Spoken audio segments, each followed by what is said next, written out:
साथियों, प्रणाम करता हूं आप सभी को। मैं आपका YouTube साथी प्रदीप राठौर आज फिर से आप सभी के बीच आया हूं।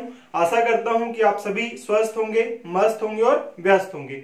मित्रों, एक धमाकेदार स्टोरी लेकर आज फिर से मैं आप सभी के बीच आया हूं। अगर मेरी यह स्टोरी आपको पसंद आती है तो मेरे YouTube चैनल को लाइक, सब्सक्राइब और शेयर जरूर कीजिएगा। मित्रों, जैसा कि आप जानते हैं कि आलस्य हमारे जीवन का सबसे बड़ा शत्रु होता है।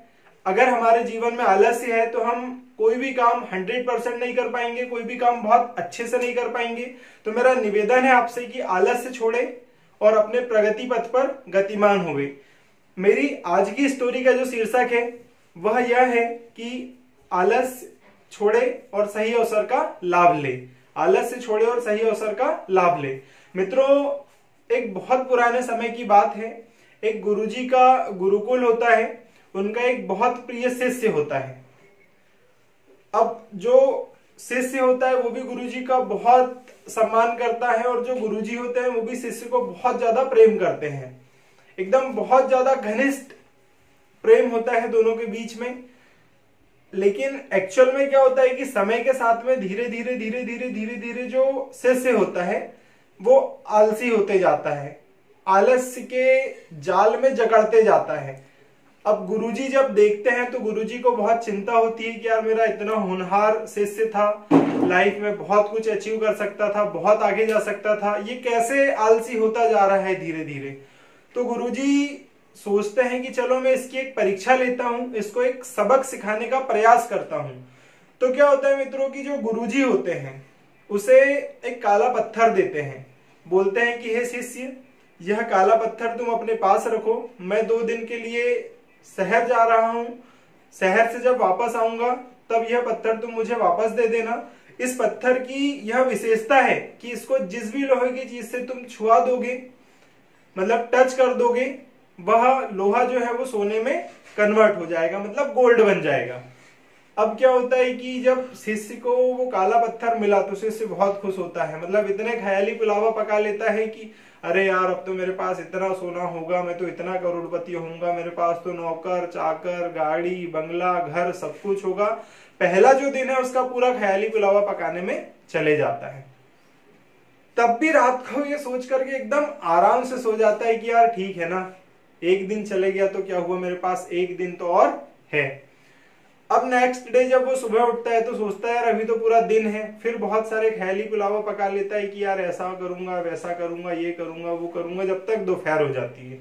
अब दोपहर में वो सोचता है कि यार भोजन कर लेता हूँ, फिर जाके बहुत सारा लोहा खरीद कर लाता हूँ और उसको इस काले पत्थर से टच कर दूंगा तो मेरे पास बहुत सारा सोना बन जाएगा। अब एक्चुअल में क्या होता है मित्रों की वो दोपहर में भोजन करता है और भोजन करने के बाद उसको एकदम से, अब आलसी तो होता ही है, नींद आने लगती है। तो सोचता है यार ठीक है ना, थोड़ा आराम कर लेता हूं फिर जाऊंगा।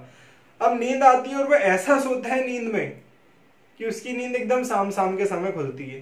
अब घड़ी की तरफ देखता है, मतलब समझ नहीं आ रहा होता उसकी कि यार अब करूं क्या, मेरे पास 2 दिन का समय था, समय पूरा खत्म होने वाला है, थोड़ी देर में तो गुरुजी आ जाएंगे। तो बेचारा भागता है बाजार की तरफ कि यार बाजार जाता हूँ और लोहा लेकर आता हूँ जल्दी से। अब क्या होता है कि भागते भागते जाता है तो रास्ते में उसको अंधेरा होने लगता है और उसको गुरुजी मिल जाते हैं।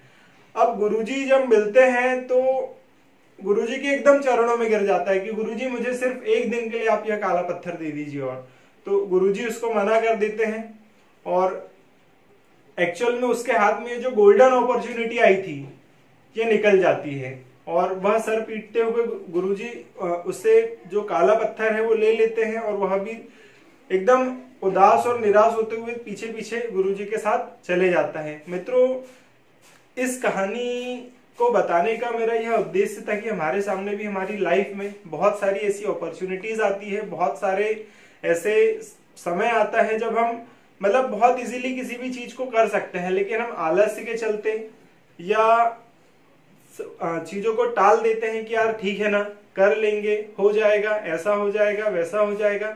एक्चुअल में मैं आपको एक छोटा सा और वो बताता हूं कि हमारे पास जब कोई अवसर आता है, कोई अवसर आता है तो हम उसको पहचान नहीं पाते हैं सामने से। जैसा कि आपने देखा होगा कि जब हम रेलवे स्टेशन पर खड़े होते हैं, हमारे सामने से जब ट्रेन गुजरती है तो ट्रेन के मुंडे पर नहीं लिखा होता है कि यह कौन सी ट्रेन है।